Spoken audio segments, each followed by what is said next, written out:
याद रखिएगा, अजान की आवाज सुनने के बाद आप सिर्फ 2 ही काम कर सकते हैं, इसके अलावा तीसरा काम आपके लिए जायज नहीं है।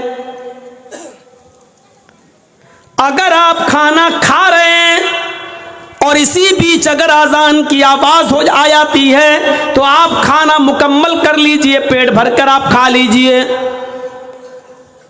क्योंकि पेट की भूख बहुत बुरी चीज है।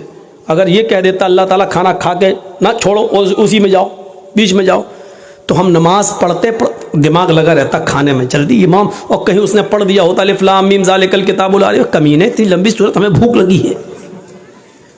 तो इसलिए क्या कहा, पहले खाना खा लो, और दूसरी अजान की आवाज़ आ रही है और हमें क़ज़ाए हाजत, पेशाब या लेटरिन की ज़रूरत है, तो पहले हम वो कर लें, वरना ऐसे करे रहोगे और पेट अंदर की तरफ धसाए रहोगे, कहीं यही ना निकल जाए।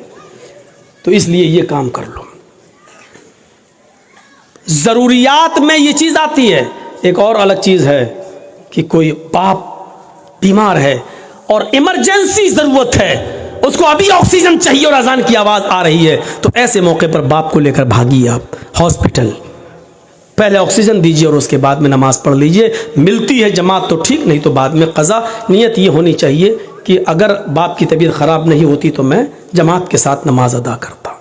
ये चीज़ें, लेकिन मैच देखना, कैरम बोर्ड खेलना, खेती बाड़ी करना, खेत में दाना डालना, बीज बोना, खेत जोतना, इसमें लगे हैं और अजान की आवाज़ आ रही है और हम परवाह नहीं कर रहे हैं, तो इसको कहते हैं नमाज से एराज। वमन आरज़ान ज़िक्री फ़इन्न लहू मईशतन ज़नका, जो नमाज से एराज करेगा, जो हमारे जिक्र से एराज करेगा, हम उसकी रोज़ी को तंग कर देंगे। अब कल वाला वाक़या वो हमारे यूपी का वाक़या है, लौनी गाज़ियाबाद से जो दिल्ली को एक सड़क जाती है बाई रोड, बीच में एक जगह पड़ती है लौनी, बहुत अमीर मुसलमान रहते हैं वहाँ पर, दौलतमंद लोग रहते हैं। सन 1995 के अंदर, 1995 के अंदर उस लौनी में 2 सगे भाइयों की शादी होना थी, 2 सगे भाइयों की शादी होना थी। कल उनकी बारात जाना थी, आज की रात उन्होंने रंग रलियां मनाने में गुजारी। ये दोनों सगे भाई दिल्ली जाते हैं, है ही कितना दूर, गाज़ियाबाद से दिल्ली 50 किलोमीटर और बीच में लौनी, यानी तकरीबन 25 किलोमीटर वहाँ से दिल्ली। अपनी गाड़ी ली और तवाइफ़ों को इकट्ठा किया और 10-12 तवाइफ़ें इन्होंने सौदा किया और उन तवाइफ़ों को लेकर आ गए। अपनी गाड़ी पर नहीं, तवाइफ़ों की गाड़ी अलग थी और इन दोनों भाइयों की गाड़ी अलग थी। जब दिल्ली से ये तवाइफ़ों को लेकर आ रहे थे तो दोनों भाइयों की गाड़ी आगे आगे चल रही थी और तवाइफ़ों की गाड़ी पीछे पीछे। मगरिब के बाद इन तवाइफ़ों को उसने खाना खिलाया और इशा की नमाज के बाद शुरू हो गया नाच गाना।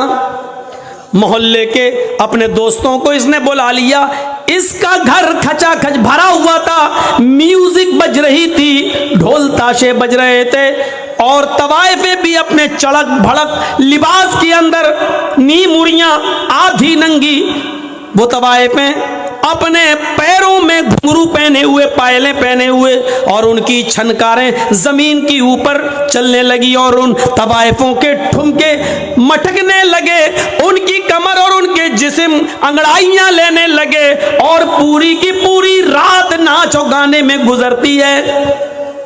तवाइफें नाच रही हैं, गा रही हैं, नीमबर और अखलाक से गिरे हुए गाने भी वहां आ रहे हैं और ये अपने जिस्म की नुमाइश हो रही है, अपने अपने फन का इजहार किया जा रहा है और ये शराब का दौर चल रहा है।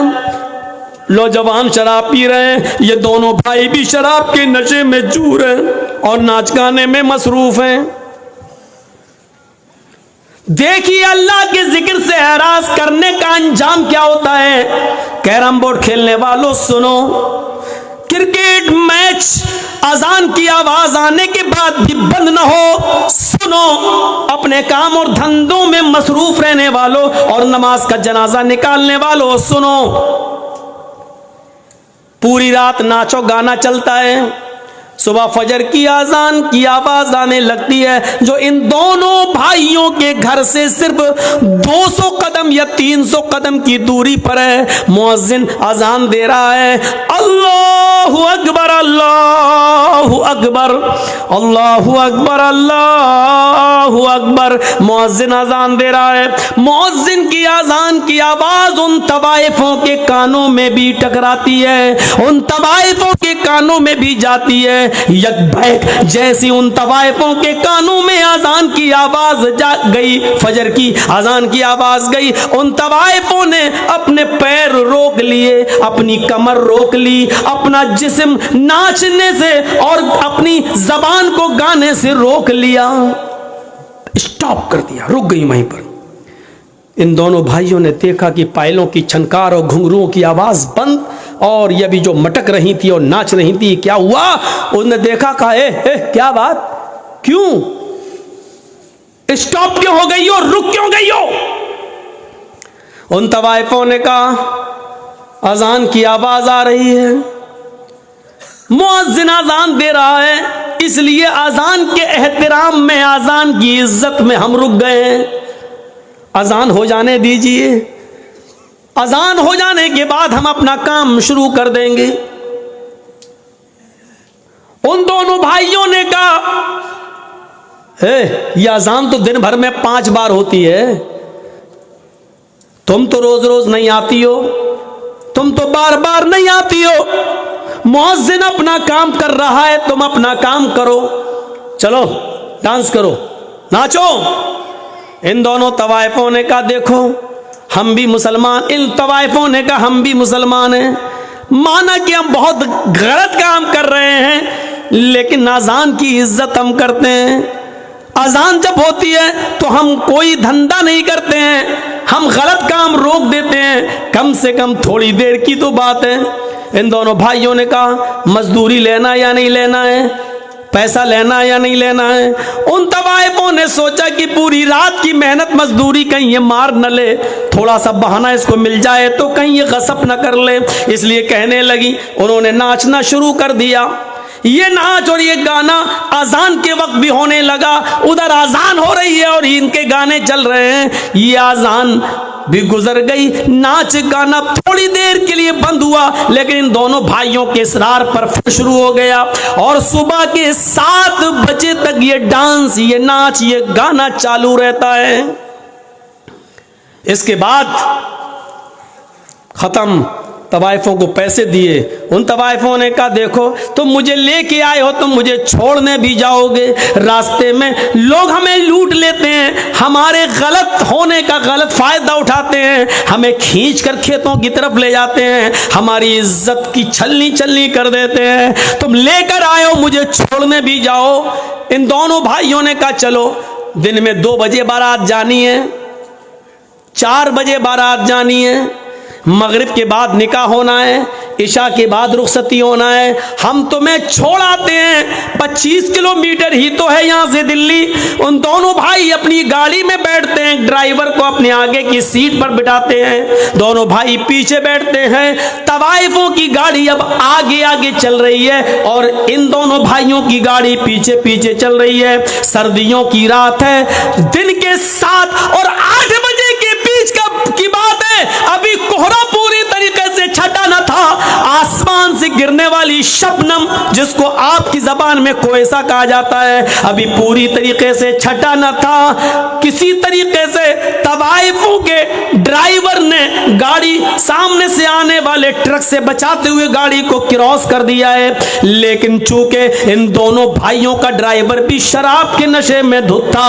उसने भी नाच देखा था, उसने भी गाना देखा था, वो सही से वो बैलेंस नहीं बना पाया और सामने से आने वाले ट्रक से इन दोनों भाइयों की गाड़ी टकरा जाती है। टक्कर इतनी तेज थी कि इन दोनों भाइयों की गाड़ी 25-30 फीट दूर एक खाई में गिरती है और चारों तरफ से पिचक जाती है। फौरन लोग जमा हो जाते हैं, किसी तरीके से उस गाड़ी की खिड़की तोड़ी गई और इन दोनों भाइयों की और ड्राइवर की लाश निकाली गई। अल्लाह गवाह है, अल्लाह की कसम, जब इन दोनों भाइयों की लाश निकाली जा रही थी तो पहचान पहचान में नहीं आ रहा था कि बड़े भाई की लाश कौन सी है और छोटे भाई की लाश कौन सी है। सन 1995 के अंदर बहुत ज्यादा लोगों की तादाद इतनी न थी, आनन फानन पोस्टमार्टम होता है और 2 या 3 4 बजे तक इनकी लाशें इनके माँ बाप के हवाले कर दी जाती हैं। नहला दिया जाता है, धुला दिया जाता है, ऐलान होता है मगरिब की नमाज के बाद इनको दफन कर दिया जाएगा। इन दोनों भाइयों के बाप के ऊपर कितना बड़ा पहाड़ टूटा है, जिसके 2 जवान बेटे एक ही दिन में खत्म हो जाएं। उस बाप से पूछिए कि उसके ऊपर क्या गुजर रही थी। आपने देखा आई कैरम बोर्ड खेलने वालों, नमाज के मौके पर, अजान के मौके पर कैरम बोर्ड में मस्त रहने वालों, अजान हो रही और मैच देखने वालों, अजान हो रही और लहू लाइब में मुब्तला रहने वालों, देखा आपने थोड़ी देर में इनकी हैसियत बदल गई।